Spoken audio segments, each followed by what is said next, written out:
खुलुमबाय रायजोफोर दिनै मोनाबिलिनि खौराङाव फिन खेबसेबाव बयखौ बरायनानै लाग्रोबाय। दासिमनि खौरांफोरा जाबाय गिबि खौराङाव दङ दासान्दि सोलिबाय थानाय मिरु बाजेट जुथुमायाव बड'लेण्डनि थाखाय स्पेशल पेकेज महरै 156 कौटि रां हरनो गनायथि होबाय।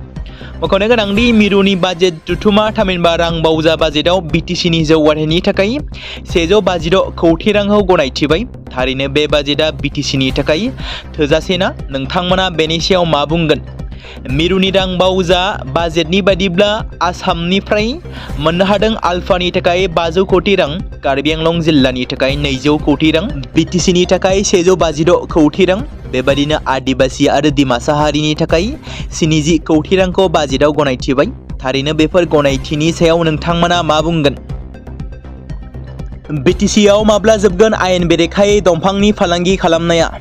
बे खेबाव पर्बत जरायाव रैखाथि होजानाय हाग्रामायाव सिखावफोरा हाग्रा ओनसोलखौ उदाङै फोजोबस्रांनायनि उनावबो पर्बत जरा हाग्रा खोन्दोआ बेखौ गोनांथि सानाखै। गोबां दंफां सिखावफोरा पर्बत जरानि रैखाथि होजानाय अरननिफ्राय सानफ्रोमबो गोबां बेसेन गोसा साल आरो सिगुन बायदि दंफांफोरखौ दाननानै गारिजों धुबुरी सोनाब बंग'नि गुबुन गुबुन जायगाफोराव जगायनो थाखाय दैथायहरगासिनो दं होनना मिथिनो मोन्दों। बेनि गेजेरावनो बियागम हाग्रा बिफाननि सिङाव हाग्रा बिफाननि मावख'गिरि, रेन्ज अफिसार आरो हाग्रा बिफाननि मावथिफोरा जेबो गिदिर राहा लायैनि अजद मोननाय जादों। जायगानि थागिबिफोरनि बादिब्ला बिफाननि माखासे मावख'गिरि आरो हाग्रा बिफाननि मावथिफोरनि गेजेरावनो सिरियै लोगो जानायनि जाहोनावनो गाज्रि नेटवर्कफोरा बेफोरबादि हाग्रा फोजोबस्रांनायखौ मावफुंनो खाबु मोनदों।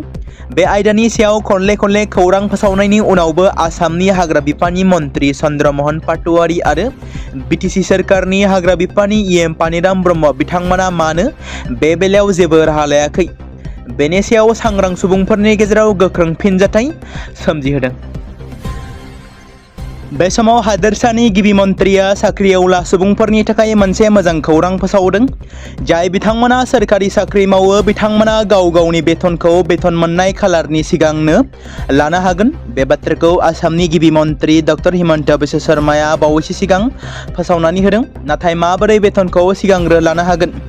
बे बिथिंखौ नोजोर बोनानै गिबि मन्थ्रिया साख्रि मावग्रा एबा सोरखारि साख्रिआवलाफोरनि बेथनखौ सिगांग्रो मोननो थाखाय मोनसे नेमखान्थि बानायनाय जागोन होननानै फोसावदों। जुदि सोरखारि साख्रि मावग्राफोरा गोनांथि एबा खैफोदनि समाव रां गोनांथि जायोब्ला साख्रिआवलाफ्रा गावनि बेथनखौ सिगांग्रो लानो हागोन।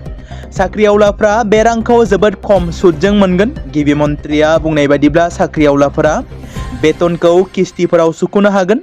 बेनि थाखाय जाय मावथिफोरा एडभान्स बेथन लायो बिसोर बेंकआव खमसिन रां जमा खालामनो नांगोन। जाय अक्ट'आव बिथांमोना बेथनखौ मोनगोन बिथांमोना गासै रांखौनो खेबसेयैनो होफिननो हागोन, नङाब्ला बोसोरसेनि गेजेरावनो किस्तिफोराव होफिननो हागोन। बेथन मोनखांनायनि उनाव सुख'योब्ला सुदनि हारा खम जागोन। नाथाय जुदि किस्तिफोराव होफिनो अब्ला सुदनि हारा एसे बांसिन जागोन। गिबि मन्थ्रि डक्टर हिमन्त बिश्व शर्माया थामथि आरो ब्रैथि थाखोनि मावफारियाफोरनि थाखाय स्वागत सातिरता पर्टेल 2.0 पर्टेलखौ सोरखारनि ट्रेन्सफार बिखान्थिखौ सिस्टेमाइज खालामनो थाखाय बेखेवनाय जादों।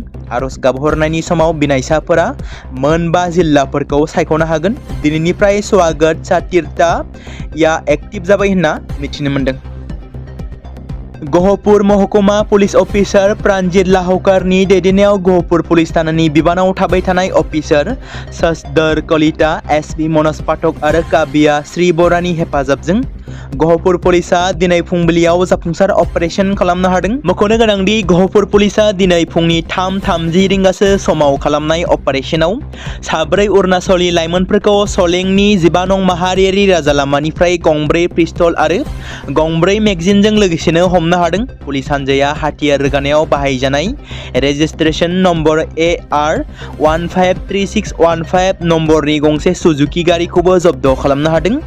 जब्द खालामजानाय 4 पिस्तलनि गेजेराव गंसे पिस्तला 7.65 mm रासियानिफ्राय बाहायजानाय हमजानाय साब्रै अरुणाचली लाइमोनफोरनि मुंखौ अरुणाचल प्रदेशनि खरं कुमे जिल्लानि सानग्राम पुलिस थानानि सिङाव थानाय हिबा गामिनिफ्राय हिबा वाइ 25 बोसोर बैसोनि आरो हिबा डेनियेल 18 बोसोर बैसोनि होना सिनायथि मोन्दों। बेबायदिनो आरो पारसि पार्ल पुलिस थानानि सिङाव गोग्लैनाय पादो गामिनि दंदा साहिद 29 बोसोर बैसोनि आरो क्राह दादि जिल्लानि ताली पुलिस थानानि सिङाव गोग्लैनाय लिन्दाम गामिनि कन लिन्दाम 23 बोसोर बैसोनि होना सिनायथि होदों पुलिस फारसेनिफ्राय। गुवाहाटी नोगोरमायाव सिखावनि उदखारा बांनायनिफ्राय बांबाय थादों। सुभाष माधव आरो कार्तिक मुंनि सुबुङा बृहस्पतिबारनि मोनायाव नोगोरमानि बेलटला निरुपमा एपार्टमेन्टआव जानाय लुथिनाय जाथायजों लोब्बा दंमोन। नोगोर पुलिसा साथामबो सिखावफोरखौ खाबाय। हमनो मोननाय सिखावनिफ्राय पुलिसा 15,56,000 रांबो बोखांनो हादों। पुलिसा हमजानाय सुभाष दास, माधव दास आरो कार्तिक शर्माखौ जाथायनि सायाव सोंथि खालामगासिनो दं। बे गासै जाथायनि गुबै मास्टारमाइन्डआनो माधव दासमोन। हरनि समाव माधव दासआ पुलिसनि अपारेशननि समाव खारखोमानो नाजादोंमोन, नाथाय पुलिसनि गुलिजों एसे जोखोम जादोंमोन। डाक्टरफोरा फोरमायनाय बादिब्ला बिथांनि आगसि आखायाव गुलि नांजानायनि जाहोनाव जोखोम जादोंमोन, नाथाय डाक्टरफोरा बुंबावनाय बादिब्ला बिथांनि सावस्रिया जेबो गाज्रि रोखोमै खहा जायाखै। मख'नो गोनांदि ब्लक बी, ब्लक एफ नि निरुपमा एपार्टमेन्टआव बे साथाम सिखावफ्रा हेलमेट आरो मास्क गाननानै लुथिदोंमोन। जाय लुथिनाय जाथाया सीसीटीवी केमेरायाव सेबखांजादोंमोन। सीसीटीवी फुटेजाव नुनो मोननाय जादोंमोन दि गिबियावनो साथामबो सिखावफ्रा हाथियार लानानै ब्लकआव हाबदोंमोन। बेनि उनाव ब्लक ए आव हाबनानै लुथिनायखौ मावफुंनो थाखाय गाहायनि आरो नैथि थालानि गंनै फ्लेटनि फ्ल'रखौ सिफायनानै लुथिदोंमोन। जाथाया थांनाय माखासे सान सिगाङाव जानानै थांदोंमोन होनना रिपर्टआव फोरमायदों। 2022 मायथाइनि T20 बुहुम कापनि भारत पाकिस्तान मेचखौ लानानै थासारिया थाद'नाय गैयै गाज्रि जालांबाय थानायखौ नुनो मोन्दों। पाकिस्तान क्रिकेट बर्डआ रोखायै बुंदों दि बिसोरनि हानजाया भारतनि हेंथायै गेलेनो हानाय नङा होननानै मख'नाय जादों।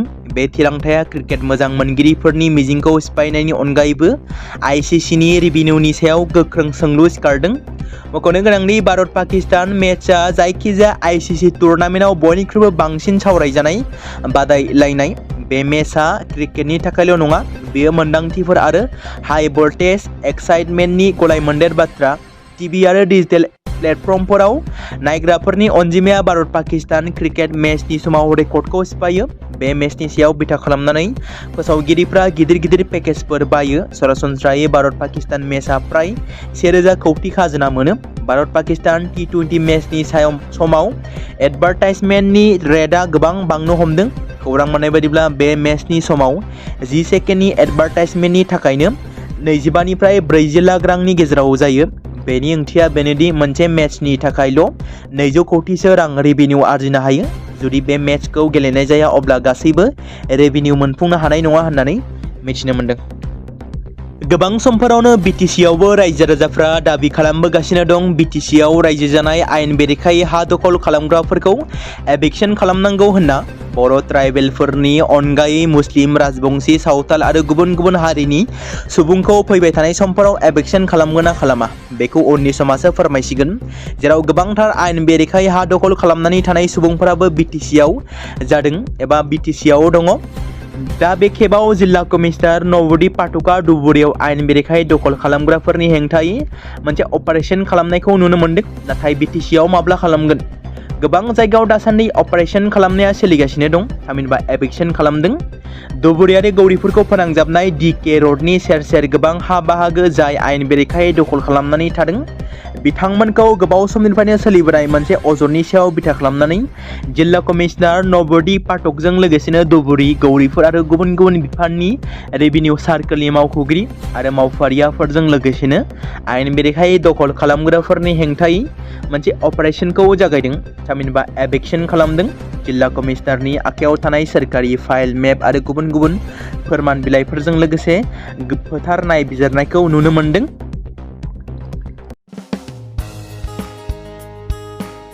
बे समाव मोनसे गोनां फोसावथाय बर' सावथुन नायनानै मोजां मोनग्रा गासै बर' रायजो राजाफोरनि गेजेराव लानानै फैदों मोनसे बर'नि OTT प्लेटफर्म गोनां, जाय प्लेटफर्मनि गेजेरजों नोंथांमोना बर'नि गोजाम सावथुनफोरखौ नुनो मोनगोन। थांनाय माखासे बोसोर सिगां बर'नि गेजेराव लानानै फैनाय निउबो एप बायदिनो फिन आरोबाव लानानै फैदों बर' रायजो राजाफोरनि थाखाय।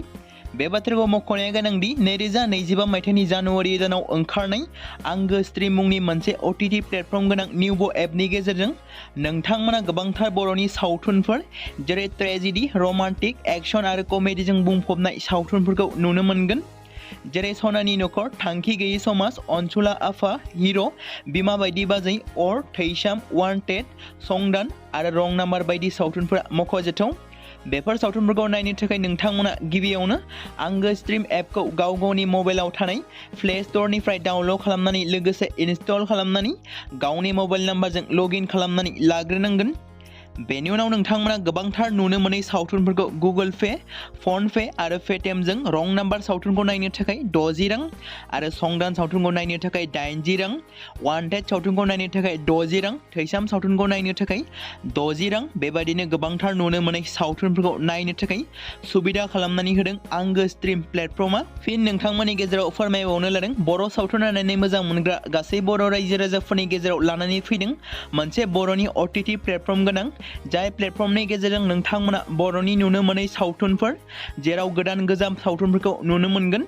बे बाथ्राखौ मख'नाया गोनांदि 2025 मायथाइनि जानुवारि दानाव दिहुनजानाय आंगो स्ट्रीम मुंनि मोनसे OTT प्लेटफर्म गोनां एपनि गेजेरजों नोंथांमोना गोबांथार बर'नि ट्रेजेडी, रमान्टिक, एक्शन आरो कमेडीजों बुंफबनाय सावथुनफोरखौ नुनो मोनगोन। जेरै रं नाम्बार, संदान, वान्टेड, थैसाम, अर, बिमा बायदि बाजै, हिर', अनसुला आफा, थांखि गैयै समाज, सनानि नखर बायदि बायदि सावथुनफ्रा मख'जाथाव। बेफोर सावथुनफोरखौ नायनो थाखाय नोंथांमोना गिबियावनो आंगो स्ट्रीम एपखौ गावनि मबाइलाव थाखानाय प्ले स्ट'रनिफ्राय इनस्टल खालामनानै गावनि मबाइल नाम्बारजों लगइन खालामखांनायनि उनाव नोंथांमोना गोबांथार नुनो मोनै सावथुनफोरखौ गुगोल पे, फन पे आरो पेटिएमजों रं नाम्बार सावथुनखौ नायनो थाखाय 60 रां, संदान सावथुनखौ नायनो थाखाय 80 रां, वान्टेड सावथुनखौ नायनो थाखाय 60 रां, थैसाम सावथुनखौ नायनो थाखाय 60 रां बेफोरबायदिनो अर सावथुनखौ नायनो थाखाय 60 रां पे खालामनांगोन। बेबायदिनो गोबांथार नुनो मोनै बर' सावथुनफोरखौ नायनो थाखाय सुबिदा खालामनानै होदों आंगो स्ट्रीम प्लेटफर्मा।